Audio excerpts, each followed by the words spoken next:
Uno de los temas que debemos atender de manera importante también es la salud, y en ocasiones la presión arterial se ve afectada y de manera silenciosa nos va mostrando algunas situaciones que debemos prestarle muchísima atención. Por eso es que vamos a hablar de este tema a continuación. Alex y Lai nos contarán quién es el invitado y cómo es que debemos tratar la hipertensión. Adelante.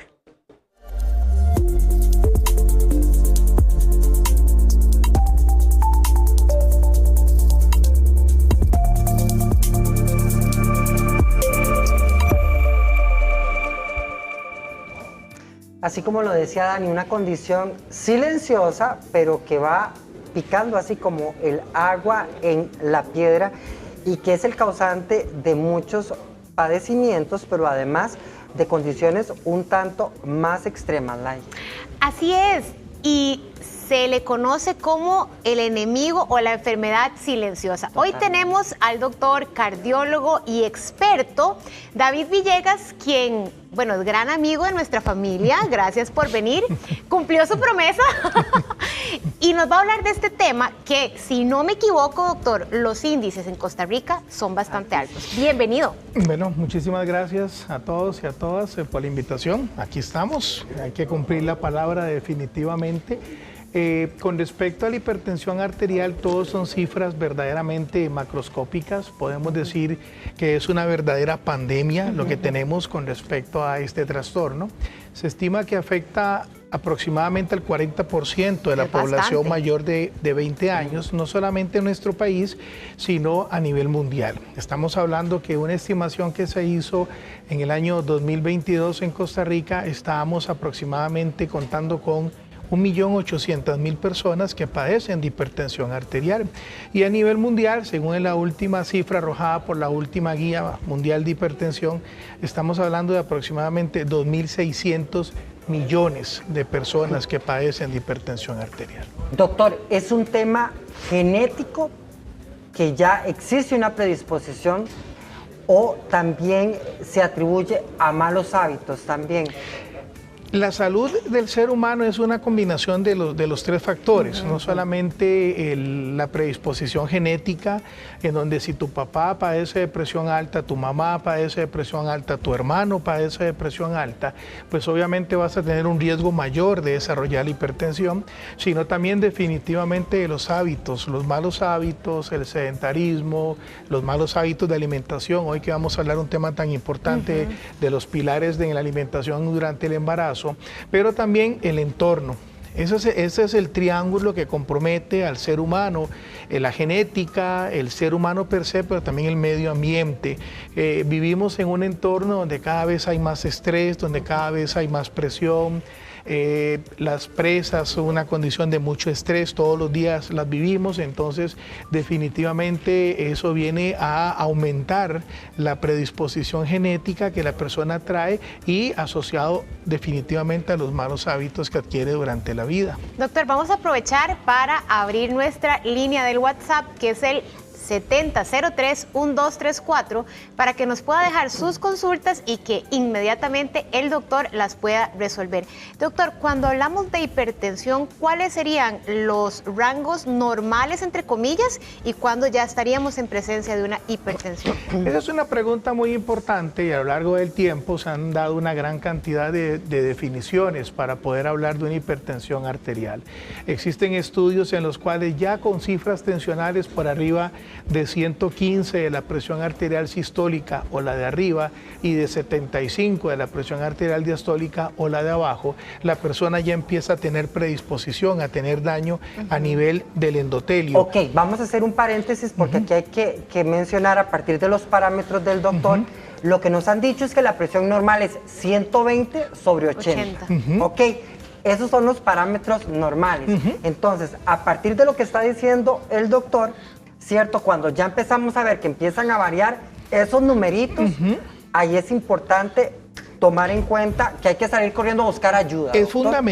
fundamental, como te decía, ya por encima de estos valores, algunos estudios han empezado a evidenciar y ve que estamos dentro de valores normales, ¿verdad? 125, 75, todavía ahí estamos dentro de valores sí. normales. Sin embargo, ya hay estudios que han demostrado la predisposición en algunas poblaciones a tener daños a nivel de la cobertura de las arterias, que se llama el endotelio, que es la base de toda la salud vascular. Hoy en día la definición de presión arterial normal tenemos como aquel número infinito que hay entre la presión arterial sistólica o la de arriba entre 100 y 130 y la presión arterial diastólica o la de abajo entre 60 y 80. Sin embargo, para hacer la definición de hipertensión damos todavía un margen de unos 10 puntitos más, tanto en la de arriba como en la de abajo, y incrementamos el valor de la hipertensión para poder definirla como tal a valores arriba de 140 la sistólica o la presión de arriba y de 90 la diastólica o la presión de abajo. Pero siempre la meta es que la persona tenga una presión arterial menor a 130 sobre 80. Vea qué interesante, Lai, porque nosotros tenemos un compañero, Johan, por ejemplo, que es un muchacho muy súper joven, que fue diagnosticado a partir de los 20 años. Y usted lo ve y no, bueno, el jefe de nosotros también. O sea, y usted los ve y se ven personas comunes y silvestres, ¿verdad? Que quién podría creer que tiene una condición como esa. Por eso se dice, Doc, que es como la enfermedad silenciosa, ¿verdad? No tenemos que creernos que nos vemos bien y que nos vemos bonitos y que no tenemos nada. Ve qué dato más interesante. Yo siempre le digo a los estudiantes y a los residentes ahí en el hospital, cuando discutimos este tipo de tópicos, de que los norteamericanos, el tercer deporte de ellos es la estadística. El primero definitivamente es el béisbol, el segundo es el fútbol americano y el tercero es la estadística. Ellos tienen estadística de absolutamente todo. Y se estima que tan siquiera en los Estados Unidos, incluyendo Canadá, el 46% de las personas andan por la calle sin saber que son hipertensas. Es decir, solamente el 55% de los pacientes están diagnosticados de hipertensión.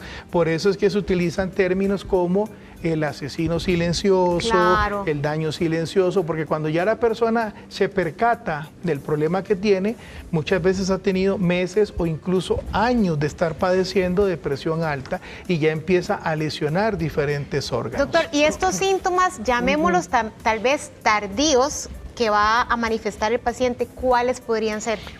Aquí viene otro gran parámetro importante con respecto a la gama de síntomas que el paciente con hipertensión puede presentar. Es una cantidad infinita, no existe un síntoma, como llamamos en medicina, patognomónico o típico de la hipertensión arterial. Sin embargo, un alto porcentaje de pacientes van a quejarse de dolor de cabeza, sensación de asurumbamiento, le dicen a uno muy típicamente en la cabeza, problemas en la visión, ver puntitos, zumbidos en los oídos. Doctor, es un sonido constante desde que me levanto hasta que me acuesto, me levanto y me mareo un poco, sensación de mareo, y ya los síntomas más severos como dolor en el pecho, como sensación de adormecimiento de una mano, de un ya pie, es más alarmante. Eso es un síntoma mucho más alarmante, y aquí ya tenemos que estar pensando en la posibilidad de que se pueda estar presentando un daño severo asociado a la hipertensión arterial. Perdón, hoy el mercado ofrece una serie, hablemos de farmacología, ¿verdad? Cada vez muchísimo más amigable a favor del paciente, ¿verdad? Porque antes era todo un tema, ¿verdad? Sin embargo, esto ha evolucionado claramente y hoy la farmacología es mucho más amigable. Una de las grandes ventajas que tenemos hoy en día es que gracias a iniciativas de grandes maestros como el doctor Yusuf en los Estados Unidos, que fue uno de los que ha venido fortaleciendo el concepto de la famosa polipíldora, es decir, que en una sola tableta hayan varios medicamentos que puedan participar mejorando la salud cardiovascular. Entonces tenemos la posibilidad de tener varios medicamentos antihipertensivos combinados en una sola tableta y podemos tener, por ejemplo, en lugar de 6 tabletas individuales, tomar una que tenga los 6. Ajá. ¿En qué mejora eso? Recordemos que un gran porcentaje de pacientes que padecen de hipertensión son adultos mayores. Los adultos mayores tienen una polifarmacia, ya de por sí toman tratamiento para la presión, para el azúcar, para el colesterol, para los mareos, para el estreñimiento. Entonces, en lugar de pasar de 6 tabletas más a una, obviamente le vas a mejorar la adherencia al tratamiento y eso va a traducirse directamente en un mejor control de la enfermedad. Doctor, ya que nos comenta que ahora a partir de los 20 los pacientes lo pueden presentar, ¿cuáles son los principales factores de riesgo? Ok, eso es fundamental y hay una situación que tenemos que tener claro en el paciente adulto. Siempre se nos ha dicho, y eso es constante, que cuando un paciente en las cifras extremas de la vida empieza con hipertensión arterial, tenemos que pensar en una hipertensión arterial secundaria. Okay. La hipertensión arterial secundaria es aquella situación en la cual una enfermedad de fondo, dentro de su espectro de manifestaciones, uno de los signos o síntomas es la hipertensión arterial. Es decir, un feocromocitoma, que es un tumor productor de adrenalina localizado en la glándula suprarrenal, dentro de sus síntomas produce como consecuencia de esta tormenta de adrenalina hipertensión arterial.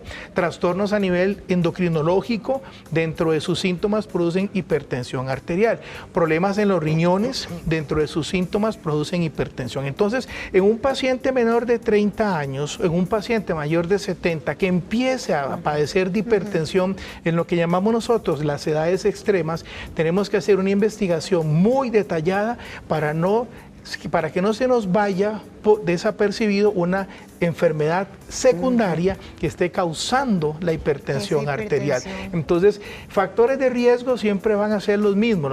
La hipertensión arterial tiene esa dualidad de que ella es un factor de riesgo, pero que a la vez existen factores de riesgo para desarrollar hipertensión. Definitivamente el sedentarismo, el sobrepeso, la mala alimentación, no solamente las comidas con bajo contenido nutricional, sino una comida rica en sal, que es un parámetro muy importante, no hidratarse de manera adecuada y definitivamente el estrés hace que una persona joven pueda llegar a tener hipertensión arterial. ¿Qué tipos? Bueno, perdón, vamos a responderle a una amable televidente que muy interesante, porque por ahí va la pregunta de nosotros. Dice, hola, estoy viendo la consulta con el doctor y prácticamente tengo todos los síntomas que dijo el doctor. ¿Qué tipo de exámenes me tengo que realizar? Y si tengo problemas de presión. Ok.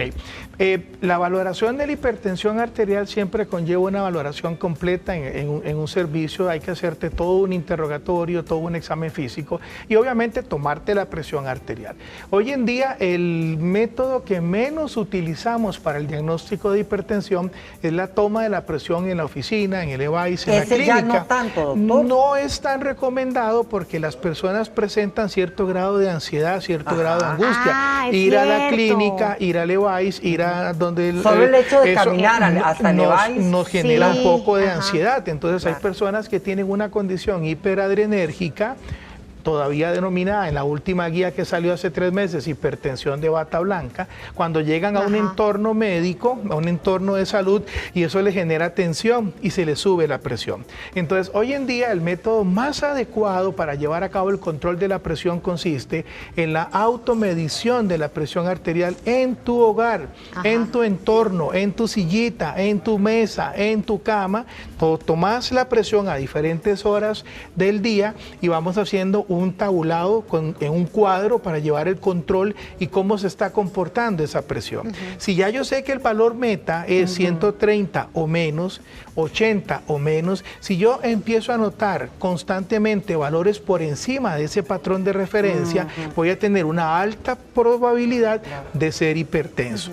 Ese estudio, yo te hago siempre una pregunta. Bueno, en el automonitoreo de la presión arterial nos da el monitoreo durante todo el día, pero yo le pregunto a los pacientes, ¿cómo está tu presión alta a las 2 de la mañana? ¿Cómo está tu presión a las 4 de la madrugada? Y me dicen, ay no, doctora, a esa hora estoy durmiendo. Yo me hago el monitoreo desde las 7 que me levanto hasta las 9, 10 que me acuesto, pero a las 2 de la madrugada estoy durmiendo. Ok. En la consulta tenemos la posibilidad de llevar a cabo un monitoreo ambulatorio de la presión arterial, las siglas de MAPA, en donde es un dispositivo que le colocamos al paciente, igual que el sensor que utilizamos para tomar la presión. El paciente se va para su casa, realiza su vida normal, viene al trabajo, baila con los ajenos, hace todo lo que tiene que porque hacer. ahí lo vio usted, doctor.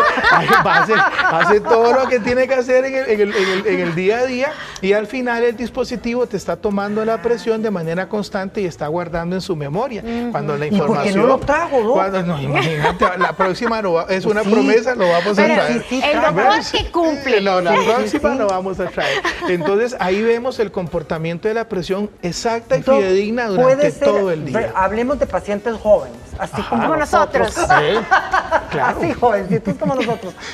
¿Puede revertirse el tema de la presión con ejercicio? Qué buena pregunta. Con alimentación. ¿Puedo incluso dejar de tomar el medicamento? ¿Puede ser reversible, Doc? Excelente pregunta, y es probablemente la pregunta que nos realizan en el 90% de las veces en la consulta. El paciente joven tiene una gran ventaja. La gran ventaja es la edad.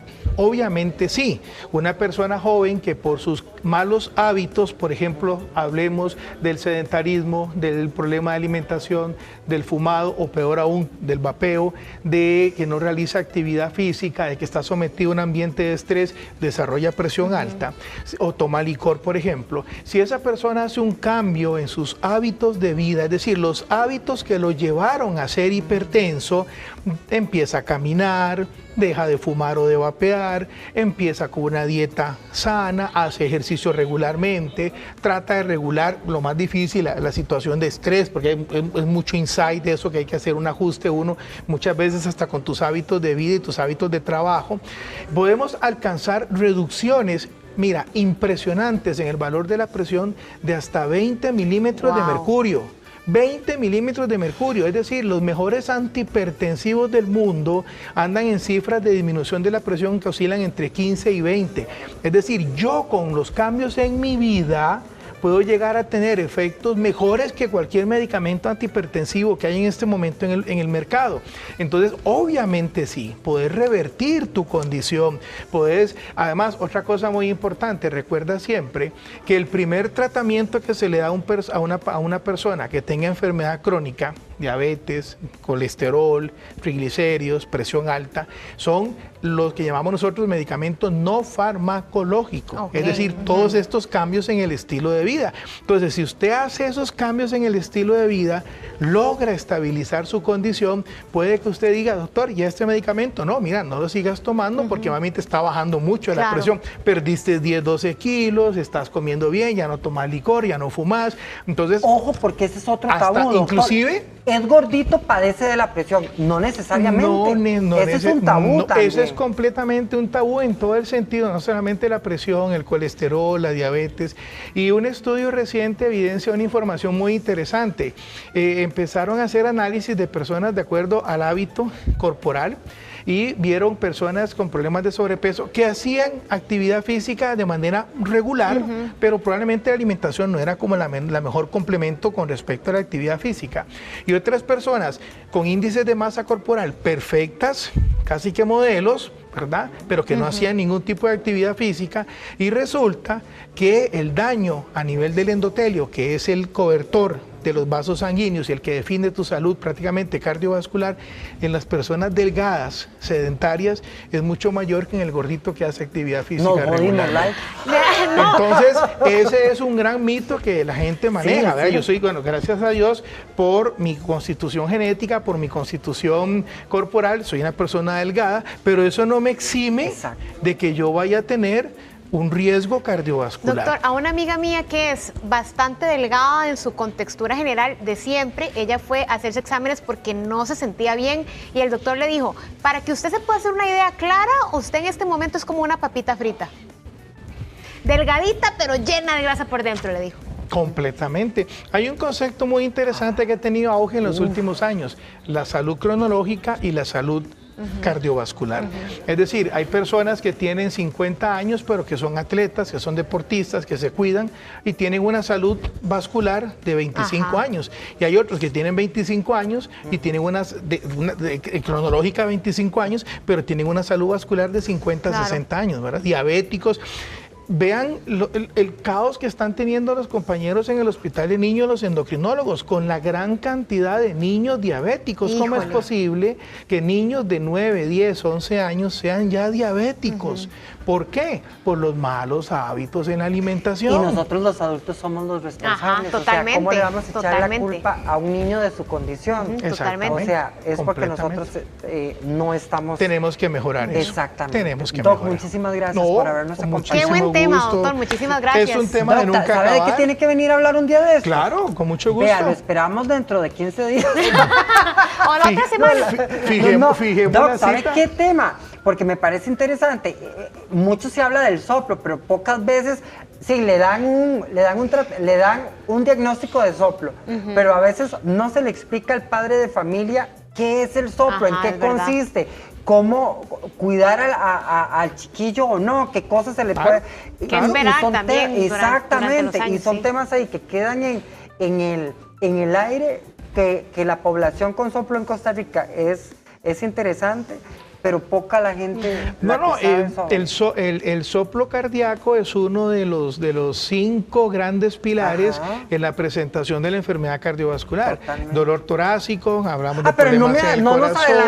nos Por eso, hablamos de mareo, de falta de aire. Soplo es uno de los grandes síntomas. Y te voy a adelantar, voy a hacerte un spoiler, como dicen ¡Ay, me ahora. encanta! Vamos a hacerte un spoiler. No existe una enfermedad que se llame soplo. El soplo es un signo que el médico ausculta o oye cuando le hace la revisión al paciente, y la causa pueden ser múltiples enfermedades. Entonces no existe, es como decir dolor de cabeza. Bueno, ya no empiece, Ya, doctor. no más spoiler, está bien. Ya no más, no adelantamos. Ay, doctor, muchísimas gracias de No, verdad, con porque mucho creo gusto. que nos dio mucha luz en cuanto a este tema, y principalmente la idea era visibilizarlo, porque sabemos que gran cantidad de la población costarricense la presenta. Gracias, doctor. Con mucho gusto, Nos vemos muchísimas prontito. gracias, y ya tenemos el tema asignado. Ya nos están regañando, pero bueno, Dani, vamos con Dani, Dani. que nos tiene más. Adelante, compañero. Gracias, compañero.